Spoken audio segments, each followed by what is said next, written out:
Headed into one of the best on-field weekends in the entire NFL year, we're talking about a lot of off-field news because there's plenty of it. I'm Brian Clark at CineSport doing just that with Howard Balzer. He's with the Sports Xchange. And Howard, let's start with the relocation vote. You were at the owners' meetings in Houston. Were you surprised by how things shifted from the Carson plan that would have sent the Chargers and Raiders there to the Englewood plan that sees the Rams leaving St. Louis for the Englewood project? It was somewhat surprising. But when you start putting all the pieces together, the things that were true going in turned out to be true. That the LA committee was going to recommend Carson, which they did 5-1, but that neither proposal, the Rams in Englewood or the Raiders and Chargers in Carson, would have 24 votes. And what the solution was at first was to say, okay, how about the Rams and a team to be determined in Englewood? And then the key thing they did was make it a secret ballot.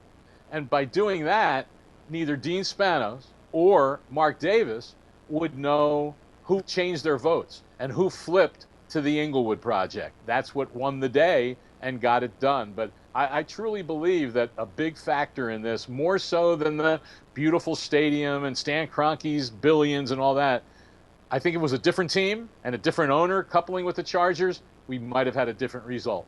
Now looking towards next year, at least in the regular season, that's when we'll see Hue Jackson coach the Browns. He took that job, not the 49ers, not maybe the Giants. He was going to interview with them.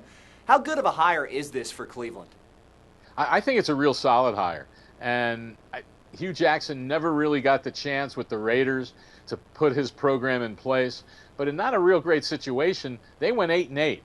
Several years ago. And the guy obviously is an excellent offensive coach. That certainly appears to be the trend here. And he's going to have the big say, obviously, in who the next quarterback is for that franchise, because that's going to be the deciding factor in whether he can be successful there. That's going to be real intriguing there to see what direction they go, and especially with that early pick in the draft come April.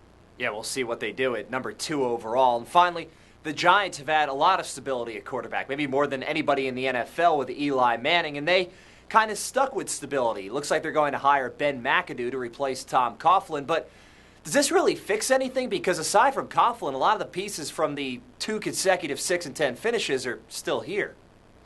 Absolutely right. And teams make coaching changes for reasons that go beyond what's really going on with the team. And obviously this one was, with the Giants, a little bit more of a mutual type of thing, but there was some stability in that offense. Like you said, they've had 2 years under McAdoo's system. They hope to get Victor Cruz back, but overall they just need better players, especially on defense, and that's going to be the big question. The word is that Steve Spagnuolo will stay as defensive coordinator, and again, it comes down to the players. We'll see how McAdoo is, though, as a head coach. That's always a huge adjustment, and that's the big question mark there.